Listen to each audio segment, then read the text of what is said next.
Well, back in 1970s, Argentina, a young Mario Kempes was out there actually accomplishing things like scoring professional goals, while the rest of us struggle to score a decent Wi-Fi signal levels of productivity. Let me paint you a picture. Argentina in the 1970s. Stadiums thick with cigarette smoke, crowds roaring like a hurricane, and this wild-haired tornado of a player charging through defenders like they're standing still. While we're over here debating whether hitting snooze 3 times is too much, Kempes was busy turning impossible into hold my beer. Born in Bell Ville, and no, that's not a typo, it's literally a town so small the local newspaper was just 2 guys arguing over whose grandmother makes better empanadas. Kempes didn't have access to fancy training facilities or Instagram hype, just a beat-up leather ball, a pair of worn-out cleats, and a stubborn refusal to accept that good enough was ever actually good enough. By 16, he was technically a professional footballer. And by technically, I mean he got paid in empanadas, occasional bus fare, and the kind of back pats that leave bruises. But here's the kicker. While most of us panic when our phone battery dips below 20%, Kempes was out there single-handedly carrying entire teams like it was just another Tuesday. His time at Rosario Central? Oh, just the place where he scored so many ridiculous goals that fans started naming their pets, their kids, and probably their kitchen appliances after him. Legend status achieved before he could even legally order a beer in most countries. Now, you might be wondering, what was his secret? Simple. Absolutely zero chill. While normal people were sleeping, Kempes was training like a man who owed the football gods a lifetime supply of hat tricks. There's an unconfirmed rumor that he once kicked a ball so hard it actually time traveled straight to the 1978 World Cup. And speaking of which, Argentina, 1978. The whole nation holding its breath. The pressure? Oh, just the entire military dictatorship staring daggers at the team like, you better not embarrass us on the world stage. And Kempes? In true chaotic legend fashion, he shows up late. Not even joking. He was too busy over in Spain, winning the league with Valencia like some kind of footballing overachiever. When he finally strolls into training, his hair looks like a hedgehog that lost a fight with a lawnmower. His teammates do double takes. Coach Cesar Menotti looks like he's seriously reconsidering all his life choices. But Kempes just flashes that grin, because here comes the plot twist. This man was about to rewrite football history while the rest of us struggle to rewrite our grocery lists without forgetting half the items. One moment he's there, the next, boom. The net's rippling, the crowd's losing their collective minds, and suddenly, all of Argentina remembers how to breathe again. The man played like every match was his last, like every shot might be the one that changes everything. Meanwhile, back in present-day reality, I'm over here debating whether watching just one more TikTok video counts as productive research. The contrast is honestly embarrassing. If you want to see how this kid from a tiny nowhere town became a national icon while the rest of us struggle to fold a fitted sheet, do us both a favor and hit that subscribe button. Trust me, Kempes' story makes all my excuses look even sadder than they already are. Now let's talk about pressure, real pressure. Not I forgot my phone charger pressure, not my coffee's gone cold pressure. We're talking an entire military dictatorship is banking on you to make the country look good pressure. Argentina in 1978 wasn't just hosting the World Cup, it was hosting the World Cup while the government was, let's say, going through some things. When Kempes finally arrived from Spain, fashionably late, because legends operate on their own schedule, the situation was dire. The team had managed exactly 0 goals in their first 2 matches. 0. The newspapers were calling it a national embarrassment. The fans were ready to riot. And the government? Let's just say they weren't sending friendly reminder postcards. Then came the game against Poland. Do or die. Win or go home in disgrace. The stadium was so tense you could taste the anxiety in the air. And then, magic. Kempes, that wild-haired tornado in cleats, decided enough was enough. First goal, a clinical finish that made the net ripple like a stone skipping across water. Second goal, a thunderbolt that left the goalkeeper rooted like a tree. Suddenly, Argentina remembered how to breathe. But the real test was coming. The final group game against Peru. Argentina needed to win by 4 clear goals to advance. 4. Against a solid Peruvian side. The math was brutal, the odds laughable. What happened next wasn't just football, it was alchemy. Kempes played like a man possessed. His first goal came like a lightning strike. His second was pure predatory instinct. By the time the fourth went in, yes, he was involved in that one too, the stadium was in absolute pandemonium. Critics would later whisper about suspicious circumstances, but the facts remain. When his country needed him most, Kempes delivered like a human highlight reel. The knockout stages turned him into a national icon. Against France, he was unplayable. Italy, they might as well have been traffic cones. Then came the semifinal against Brazil, the game that would cement his legend. Picture the scene, 0-0, second half, tension so thick you could spread it on toast. Then Kempes picks up the ball near midfield. What happens next is the stuff of playground dreams. He shrugs off one defender like a bad coat, nutmegs a second, and just as the third comes sliding in, he pokes the ball past the keeper with the casual precision of a master craftsman. The goal that sent Argentina to the final. The goal that made a nation believe. The goal that turned Mario Kempes from talented striker into something approaching a deity. And he wasn't done yet. You ever been in a situation where the stakes were so high your palms started sweating just thinking about it? Like that time you promised to cook Thanksgiving dinner and realized too late you can barely microwave popcorn? Yeah, multiply that by about 1 million, and you might come close to the pressure Mario Kempes was feeling on June 25th, 1978. The World Cup final, Argentina versus Netherlands. The entire world watching, and one man about to become a legend.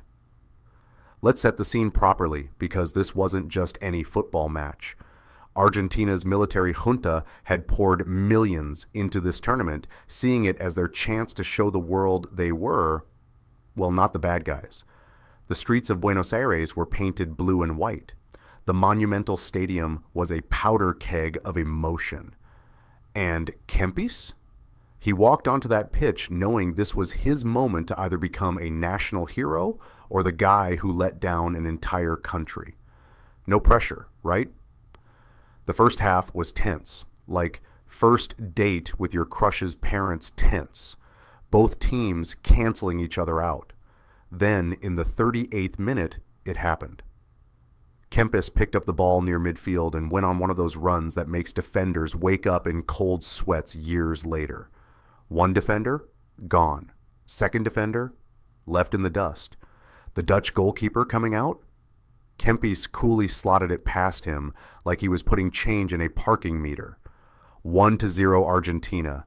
Cue absolute pandemonium. But here's where it gets really interesting.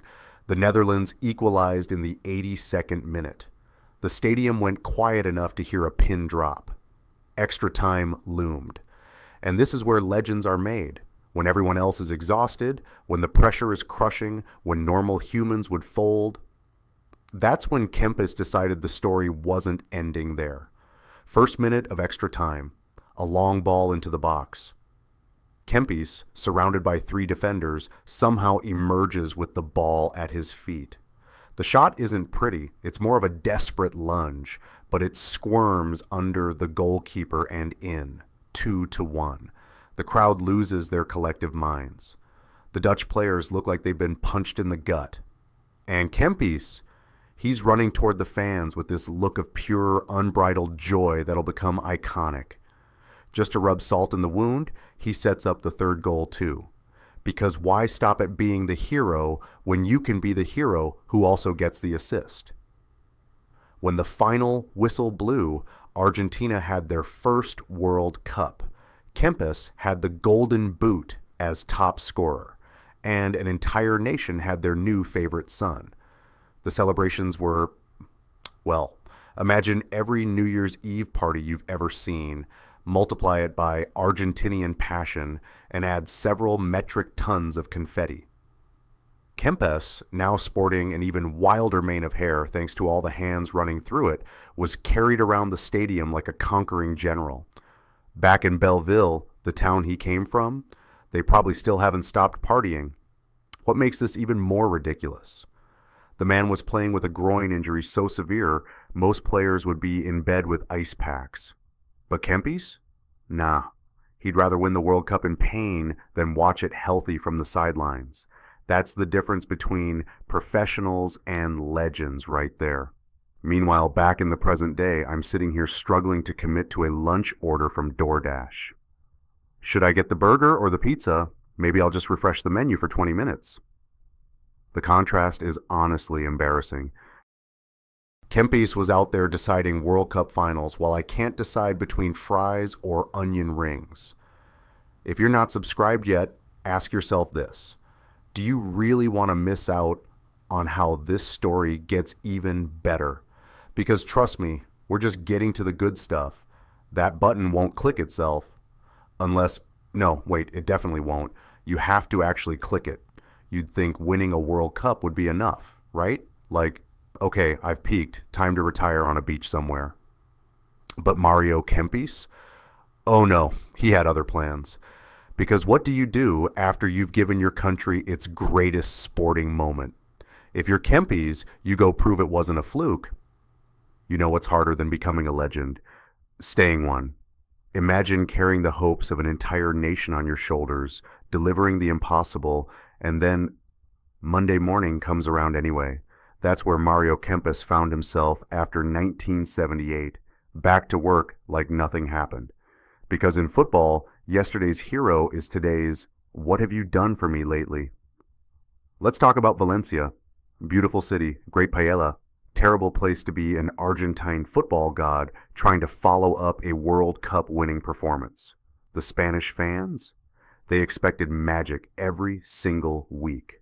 The defenders? They wanted to make names for themselves by shutting down the World Cup Golden Boot winner. And Kempes? He just kept doing what he did best, scoring goals that made goalkeepers question their career choices. The 1978-79 season was like watching a man try to outrun his own shadow. Every touch analyzed, every miss criticized. The pressure was so intense you could see it in his face. Those deep-set eyes getting darker, that famous jawline clenched tighter. But here's the thing about real champions. They don't crumble under expectations. They reinvent themselves. Kempes adapted his game like a master chess player changing strategies mid-match. Less of the wild-haired tornado charging through defenses. More of the cold-eyed assassin picking his moments. The goals kept coming, 28 in all competitions that season, but they were different now, smarter, more calculated, like he'd traded in his sledgehammer for a scalpel. Off the pitch, the man became a walking paradox. In Spain, he was El Matador, the ruthless killer in front of goal. Back in Argentina, they called him El Toro, the bull. Same player, two completely different legends growing around him. The Spanish press loved his precision. The Argentinian fans worshipped his passion. And Kempes? He just kept his head down and worked, like that kid from Bell Ville who still couldn't believe he got paid to play football. But here's where it gets really interesting. While most World Cup heroes were cashing in on their fame with big money moves, Kempes did something shocking. He stayed loyal to Valencia, turned down offers from Italy, ignored the Premier League's siren call. Why? Because the man had principles. And maybe because he knew the Valencia fans, those brutally honest Spaniards, would keep him honest. No resting on laurels allowed. The 1982 World Cup should have been his victory lap. Instead, it became his toughest test. Argentina crashed out in the second round. The critics came crawling out like cockroaches. "One tournament wonder," they whispered. "Can't do it without home advantage," they muttered. Kempes? He didn't say a word, just went back to work. What happened next is why true football fans still argue about him in bars. The 1982-83 season, Valencia struggling. Kempes, now 28, supposedly past his prime. And then, boom, he goes on a scoring spree that reminds everyone why he was world champion. The hat trick against Barcelona, the last-minute winner against Real Madrid. The man was writing his comeback story one goal at a time. Meanwhile, back in the real world, I'm over here celebrating when I remember to water my plants 2 days in a row. The contrast is honestly embarrassing. Kempes was out there reinventing himself under immense pressure while I panic when my favorite coffee shop changes their menu. If you're still on the fence about subscribing, ask yourself, how often do you get to watch a true underdog story that keeps getting better? This isn't some fairy tale where the hero rides off into the sunset. This is real life. Gritty, complicated, and infinitely more interesting. That subscribe button isn't going to click itself. Unless, no, wait. Technology hasn't gotten that advanced yet. You've still got to do it yourself. Let's talk about legacy. That slippery thing every athlete chases, but few truly grasp. You win a World Cup, you think you've made it. Then life comes at you fast. Injuries pile up, younger stars emerge, and suddenly you're the answer to a trivia question instead of a headline. But Mario Kempes? Oh, he wrote his legacy in permanent ink. The late 80s were supposed to be his twilight years, that period where great players take fat paychecks in obscure leagues before retiring to commentary booths. Not Kempes. At 31, when most strikers are slowing down, he pulled off the ultimate plot twist. He came home, back to Argentina, back to Rosario Central. Like some poetic, full-circle moment even Hollywood would reject for being too obvious. His second stint at Central wasn't some victory lap either. The man played like he had something to prove. Maybe he did. Maybe after all those years in Europe, he needed to remind Argentina and himself that El Toro still had horns. The goals weren't as frequent, but my God, when they came. Pure nostalgia in cleats. That same explosive acceleration, that trademark finish. Like watching a vintage sports car you thought was scrapped suddenly roar back to life. Then came the really unexpected twist. Hernan Crespo, this wide-eyed teenager, starts training with the first team. Most veterans would see a hotshot kid as a threat. Kempes saw a protege, started mentoring him like some football Yoda. The student would eventually surpass the master in career goals, but never in legend status. That's the Kempes effect. Even his rivals became part of his story. The final years were a victory tour disguised as a career sunset. Austria, Chile, even Indonesia, where he reportedly played one match barefoot just because he could. By now his hair was more silver than black, but those eyes still burned with the same intensity. He'd score 4 goals in a game just to prove he still could, then laugh like it was no big deal. Retirement should have been the end. For most players it is, not Kempes. The man became Argentina's most beloved football philosopher, part pundit, part poet, full-time legend. His commentary wasn't the bland cliches you'd expect either. Sharp as a tack, brutally honest. Once famously said modern players dive more than Olympic swimmers and became a meme overnight. Here's what they don't tell you about legends. They never really retire. That fire doesn't just switch off. Even now, decades later, you'll find Kempes at some dusty neighborhood pitch in Rosario, coaching kids for free, still wearing those same intense eyes, still correcting foot positioning like it's World Cup final prep. Meanwhile, back in reality, I'm over here feeling accomplished because I finally fixed that leaky faucet after 6 months of procrastination. The contrast is honestly humiliating.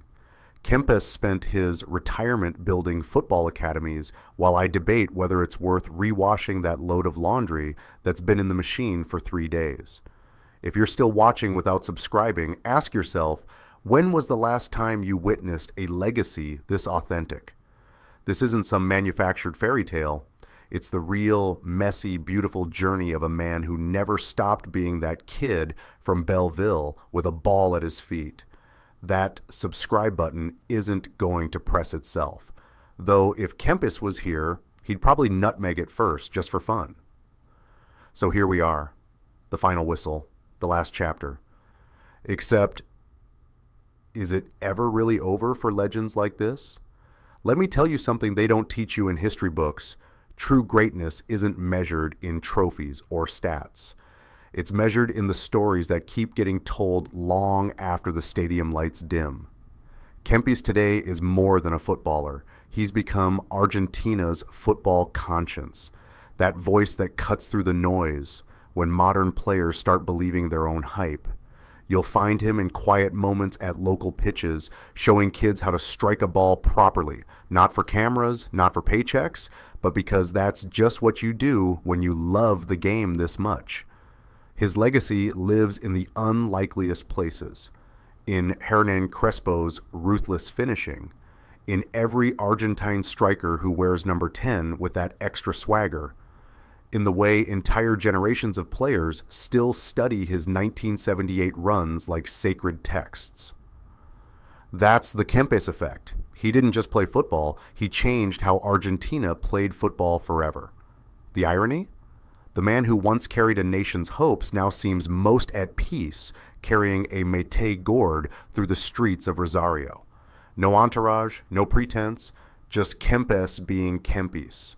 Equal parts legend and regular guy who might challenge you to keepy-uppies outside a cafe and then school you with moves he perfected before you were born. Here's the beautiful truth they never tell you about childhood heroes. They're human, flawed, complex. Kempes battled injuries we never saw, faced doubts we never heard, lost more than he won if you count all the training sessions and small-town matches that never made the highlight reels. But that's exactly what makes his story worth telling, not despite the struggles, but because of them. So the next time you're staring down your own impossible challenge, whether it's a work deadline or just getting out of bed on a Monday, remember Kempes in 78. Remember that sometimes greatness looks like a wild-haired kid from nowhere who refused to believe he was anything less than extraordinary.